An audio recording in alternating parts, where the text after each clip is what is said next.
Greetings, those with renewed hope, flag wavers, country quakers, and then there's the cynical sissies, the I want free stuff takers, and fabulous bakers. Well, if you happen to be a fabulous baker, we'll dedicate this show to you. The name of the show is Homage to Rush, as in Rush Limbaugh, the greatest talk radio man of all times. My name is Jack Willard. No, I don't claim to be Rush, just a fan for many, many decades. And since it's the day after Inauguration Day 2025, we know exactly the topics that Rush would be talking about. So let's explore them together. The title of this episode, Trump Fever Explodes in Frigid Weather. Good to have you aboard.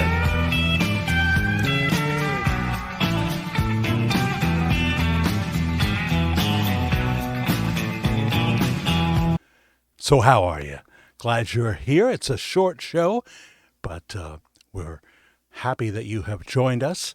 If you like what you see, hit the subscription button if you haven't already. Subscribe, hit the like button, and the notification bell, because we do a variety of shows here at the Virtual Church of the Disillusioned. Sometimes we talk about Elvis and the man who looks like him. Other times we talk about spiritual issues, and we do live shows, which is just where the family gathers from various parts of the world. And sometimes we just pop on to pop off, so you have to have that notification bell on. Other times we do a show called Worldwide Ramblings, often on Saturday nights at 10 p.m. East Coast time, U.S. of A. Sometimes we do a midweek version of Worldwide Ramblings. And also you'll see a thanks button there. If you can hit the thanks button for any amount, that would be really appreciative. We have a goal, a budget every month, and that would help us out very much if you would hit the thanks button. So, Trump fever explodes in frigid weather. Yeah, I mean, it just keeps getting colder and colder. It's near zero as I do this program for you early on the 21st of January. And President Donald John Trump is now our new president, the 47th president of the United States. He's 45 and he's 47. And what an incredible day it was. He was sworn in, of course, on Martin Luther King Day. Somewhat overshadowed that, but Dr. King was a wonderful man. His speech was blunt and of great encouragement at the same time. He stayed away from mentioning President Biden or Kamala Harris, who was sitting right behind him during his speech. It was held inside because of the frigid temperatures and the strong wind. They decided to do that a couple of days in advance. Were the security reasons too? I don't know. They had events at the Capital One Arena, both on Sunday and then on Inauguration Day, star-studded. Many people are coming out of the closet, even Vince Vaughn, as a Trump supporter. And that's a good thing. That's a good thing. He decided to delete a few Biden rebukes, considering the advice of the First Lady, who looked absolutely stunning, Melania Trump, and the Vice President, J.D. Vance. he would mention that in his next speech because they had an overflow room with about over 2,000 of his loyal supporters. But of course, a lot of people that had tickets for the outside event couldn't get into the Capitol. There just wasn't enough room. Others tried to get into the Capital One Arena later on for the festivities.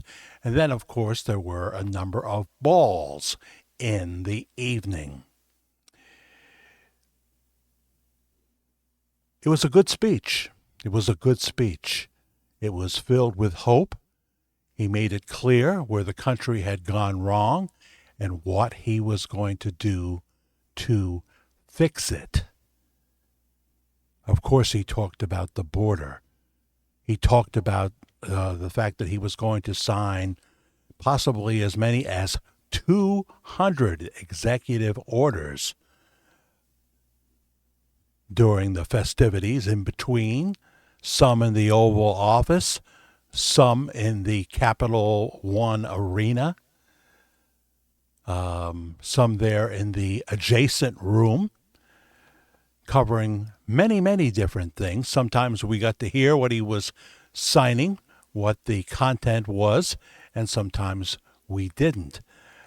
Because by the time he got to the Oval Office to sign more, after the inauguration, before he was going to put on his tuxedo and Melania put on her gown to start going to the 3 balls that were out there in various parts of Washington, D.C., he had a stack of executive orders that was brought to him in the White House Oval Office, but he also invited the press in, including Peter Doocy and others, and it was so refreshing to see a president once again that can actually, without fear in his eyes, talk to the press, explain what's going on. Obviously, he's not going to say everything, but he was very comfortable interacting, and the gentleman who was handing him each folder for him to sign with a different executive order would try to announce what the subject was, what this executive order would cover. Sometimes the press interrupted him and we didn't get to hear, but we did get to hear of some of the changes that he was going to make, some of the things that he was going to eliminate that he thought were not beneficial to the United States. He, of course, talked about gender sports. He says that the official policy will be that there is 2 sexes, male and female. And, of course, he wants the women's sports and the privacy for women and girls. He wants that back. He wants the transgender madness, as he would say it, to disappear. Now, he doesn't have complete authority to do that, but he can be helpful. He can be helpful. The federal government doesn't have a hold on private schools, etc., and then you have to go state by state. We'll see how this all works out. But he ran on a platform, and people responded to that. He won all the battleground states, all 7 of them. People like myself stood in lines an hour and a half long early voting to make sure that Kamala Harris would never get to call herself President Harris. We had to end the nosedive. We had to get America back to sanity. We had to save our country from destruction, from a moral collapse, an international collapse, because we were beginning to be seen, and had been throughout the Biden presidency, as somewhat of a joke. That's why Vladimir Putin as he watched the sloppy exit from Afghanistan, where we left over $1 billion of equipment on the ground, left people that we promised to get out of Afghanistan, and just left. When he saw that kind of behavior from President Joseph R. Biden, when he saw the crime running rampant, when he saw the borders exploding and countries sending thousands of people over the border, opening their jails. Crime in Venezuela, for example, is down 74%. What do you think that is? What do you think that is? They sent them our way.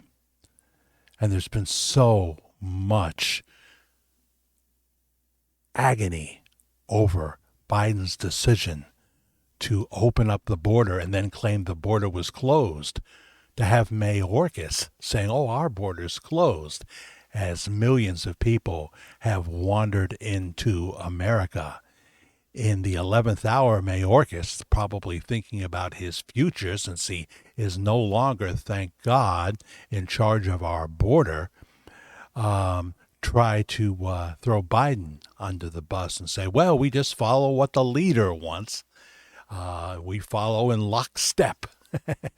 No, he believed in what he was doing. We know that with all his heart. He did it with gusto. He did it with gusto. So we've had everything from murders to rape to rampant crime. The Laken Riley bill would be signed by both the Senate and the Congress on Inauguration Day. She was killed by an illegal immigrant. Also, Senator Marco Rubio was confirmed as Secretary of State. And the vote was unanimous. In fact, he even got to vote for himself, and then he resigned from the Senate in Florida. Governor DeSantis will make sure that a Republican fills that slot. So that was all fascinating. But Trump was in top form. It's like he's a machine. He's like he's a machine. As they say, the first time he went in there, he didn't get much cooperation from President Obama and his cabinet. They made it harder for him, really. And took him a while to get his footing, but he soon did, and he was doing very well until COVID-19 came along. But he got a vaccine out and what have you. He never made it mandatory, but some states started making it mandatory. Now, President Biden has pardoned more people than anyone we know. And in the 11th hour, in fact, with 20 minutes to spare, he pardoned his remaining family members that he thought would possibly be in trouble from, I don't know, influence peddling in the Ukraine and China, along with Hunter Biden, all being watched by the big guy himself, Joseph R. Biden, Senator Biden, then Vice President Biden. I mean, there has to be a way that all of a sudden Amtrak Joe was able to afford 2 multi-million-dollar beach houses and an extravagant lifestyle. He always liked to portray himself as the poor guy in the Senate. Those would say that knew him, that worked with him, colleagues, fellow senators would say he's not that bright. But I think he was a little more clever than was known. And as James Comer, Congressman Comer, has pointed out in his new book, I believe it's called All the Biden Money, he takes the reader step by step in just what was going on in what he would call the Biden crime family. Interestingly, Biden did not pardon himself. He did not pardon himself. He didn't pardon Jill Biden, but he did pardon everyone he thought that could be in harm's way, including the Fauci, Anthony Fauci, because a lot of people said that the Wuhan lab that he funded was the creator of COVID-19, of the coronavirus. So it was wild pardoning.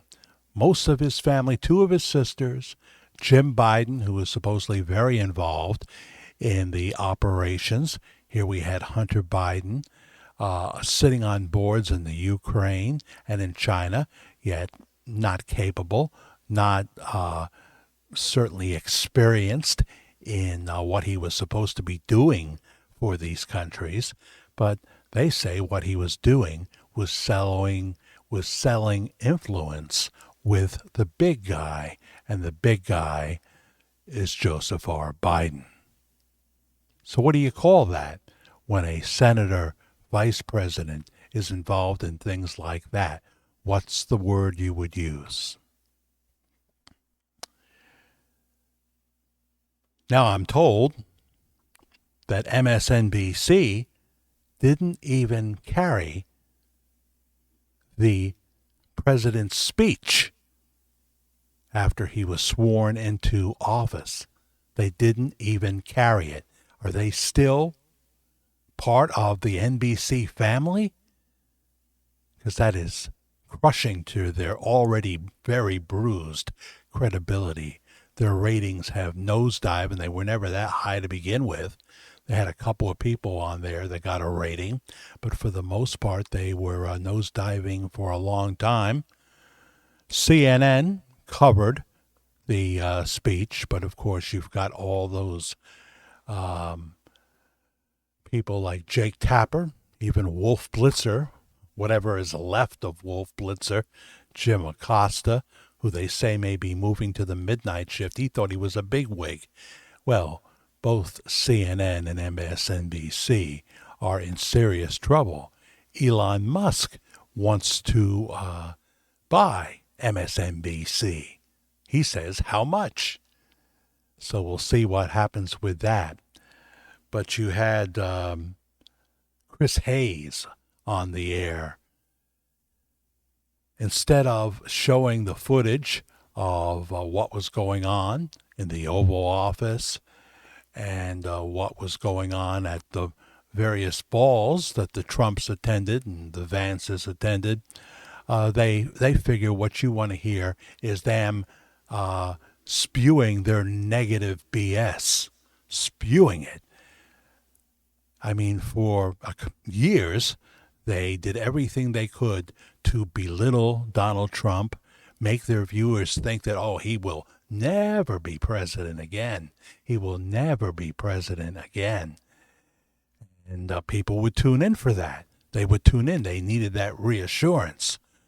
So when election night came and they began to melt down and all the battleground states were won by Donald Trump, and we had a red wave, both the popular vote and the electoral college, what we had was an election win that was too big to rig. And so now all they have left is to spout sour grapes. Even people like Nicole Wallace, who I have said before, I thought was smarter than that. Smarter than that. She said, well, now we have a convicted felon as our president. Hard to believe.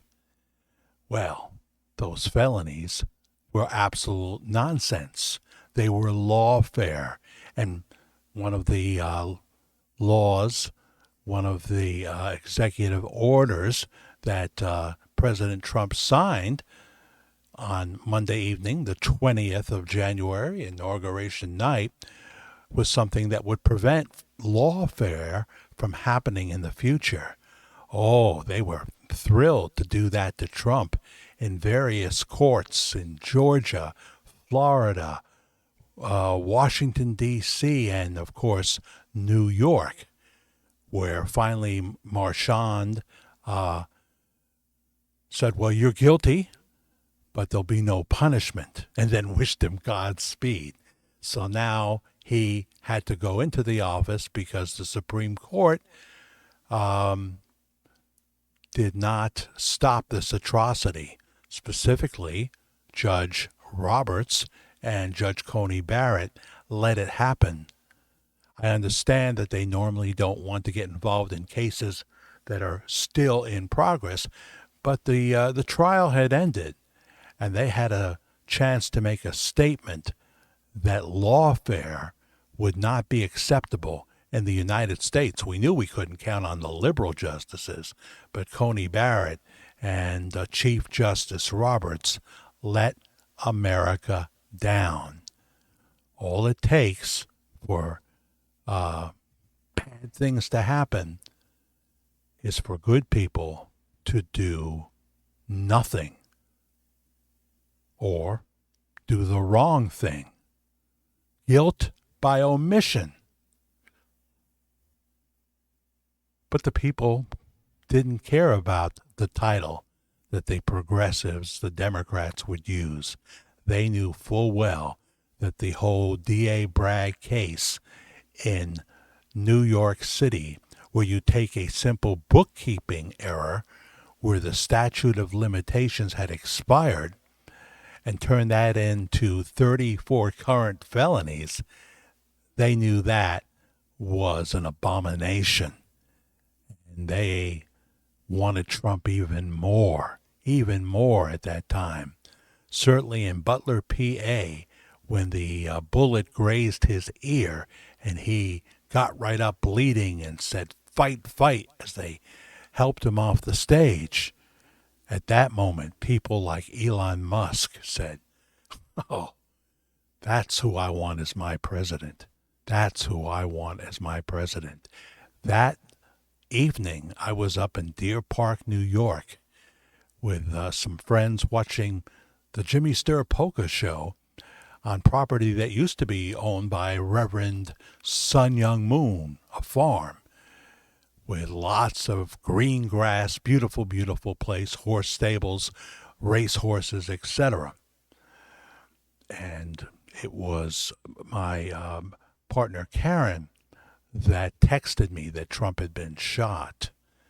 But thank God he survived. And as he said during his speech, I'm here because God wanted me to make America great again. It's electrifying in that room. Absolutely electrifying.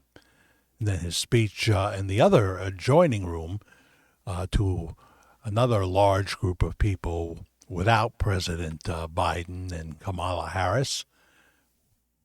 We saw Biden get on the helicopter with Jill.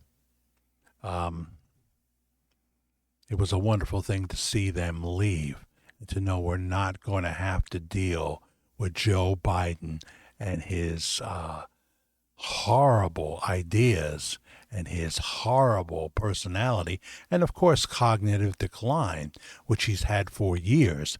And Jill Biden knew all about that, and she would have let him run again. I guess there's one thing we can thank Nancy Pelosi for being like the hit woman to make sure that Biden didn't run for a second term, and that gave Kamala Harris 100 days to win the election. Well, the people didn't like her when she ran for president the first time. She quit before the first primary state, and once again, America gave her a resounding no thank you. We didn't want you to be the choice for VP. We don't like the fact that you are the VP, and we certainly are not going to vote for you for president. She may need to have another experience running for governor of California. That's a possibility.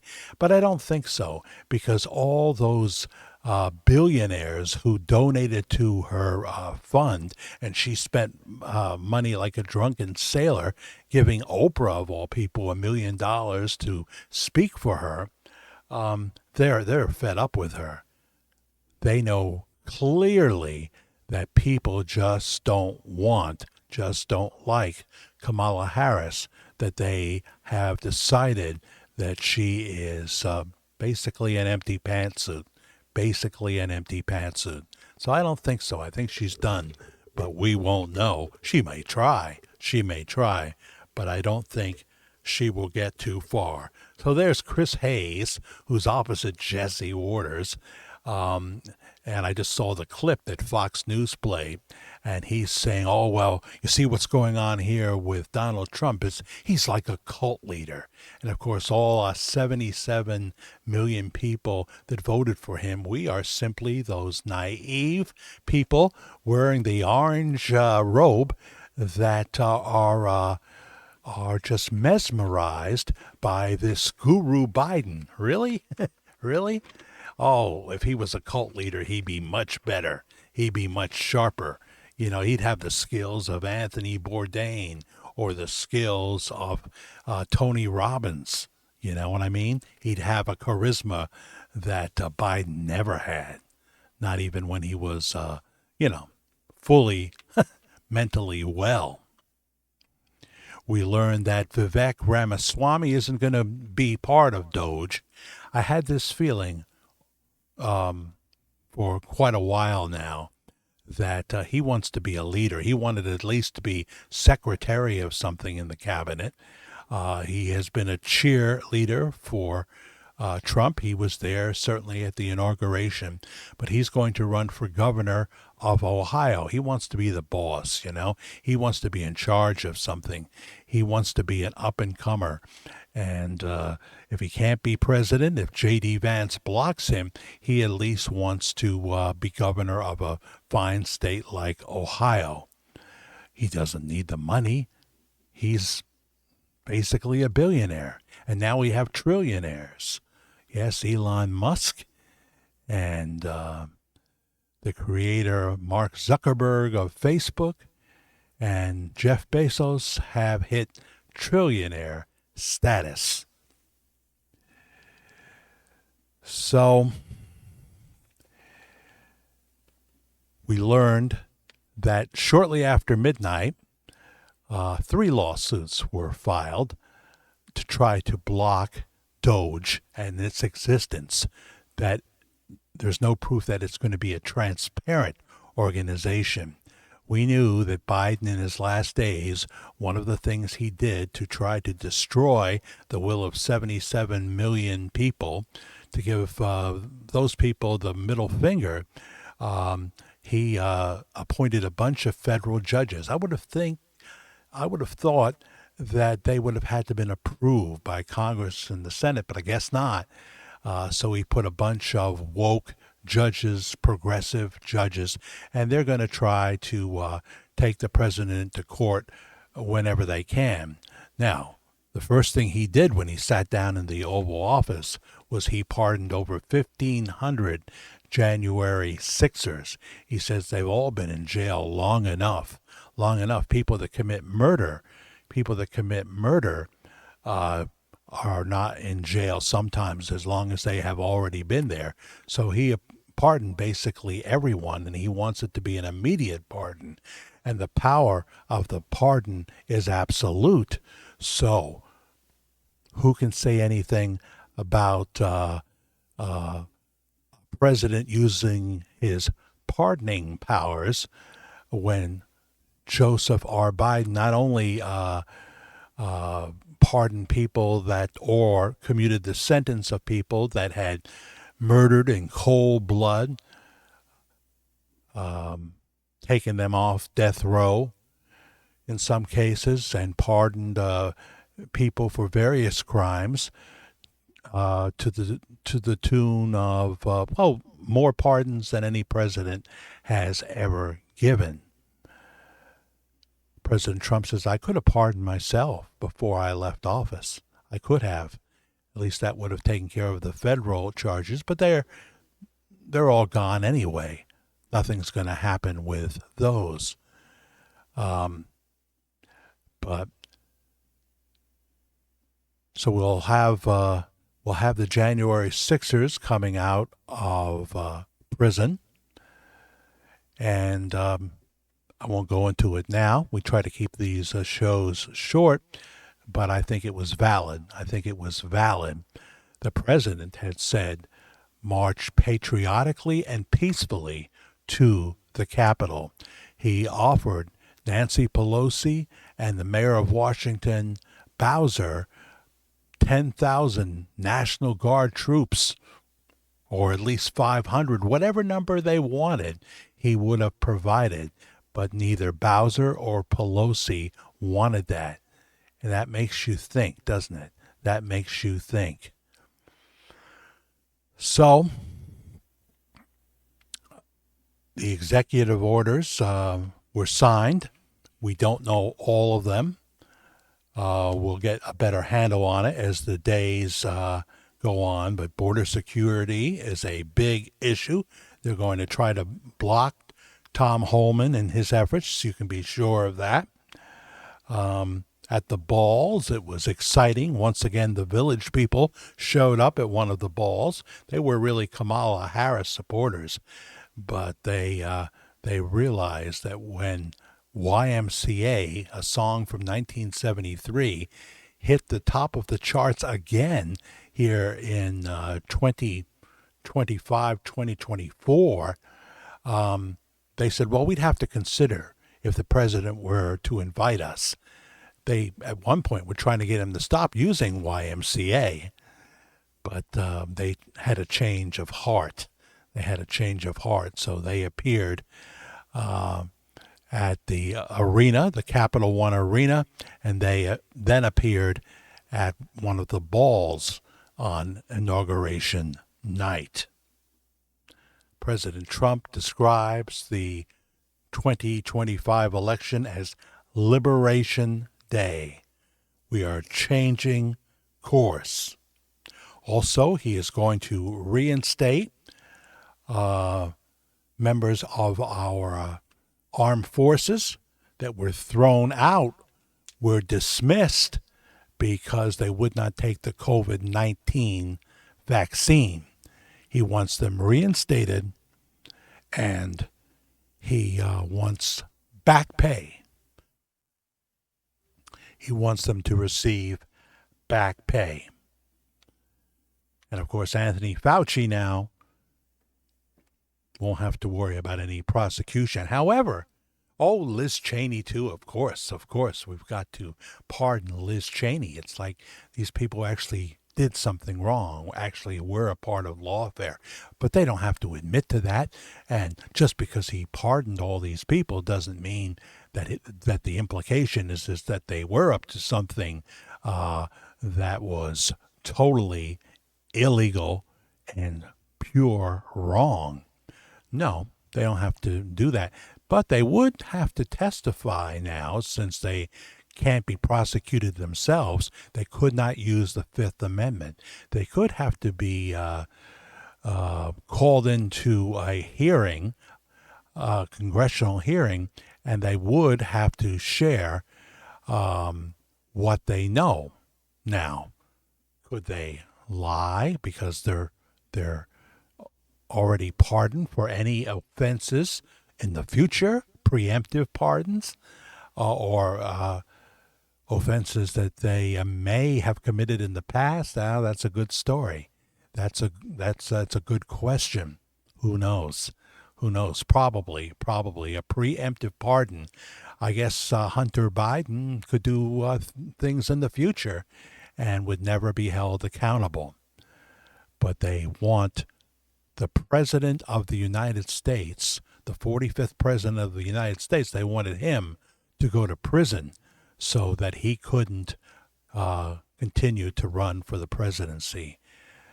But the people of the USA responded to what the atrocity that was unfolding in front of their very eyes was. And they said, we won't have it.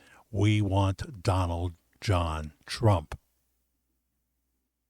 So they stood with him, and he won big on Election Day 2024. And that's a good thing. That gives us hope. Trump fever is back. It'll be very interesting to watch. Who knows if Doge will get off the ground anytime soon, because that's the first thing they're going to challenge in the courts. They have no desire to pay attention to the will of the people.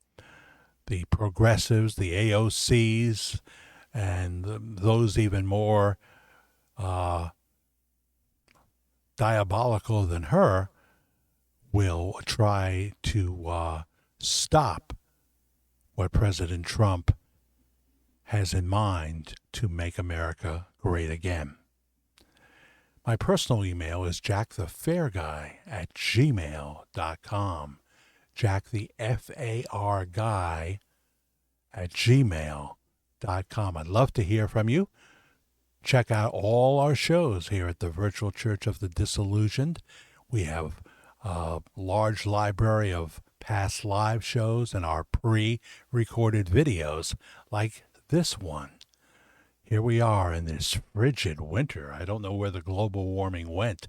Oh, yes, it's been a little hot in the summer. Here in New York, we would have a beautiful spring last time around, and it was perfect, like in the 70s in the early summer, and then we got hit with a heat wave, and now we are hit with very cold temperatures. Not cold like South Dakota or even Buffalo, New York, here in the lower Hudson Valley, but very, very cold. Florida is calling my name, but that probably won't happen. So you've been listening to Homage to Rush. Rush Limbaugh was the greatest of all times. It's so unfortunate that he's not here with us now. As great as Clay Travis and Buck Sexton are, and they're wonderful, it would be so nice to have Rush here to get his take, because it was a one-of-a-kind perspective, and his talent never wavered. He was fascinating just about every time he opened the microphone. Thanks for watching this edition for the 21st of January 2025 of Homage to Rush. I'm Jack Willard.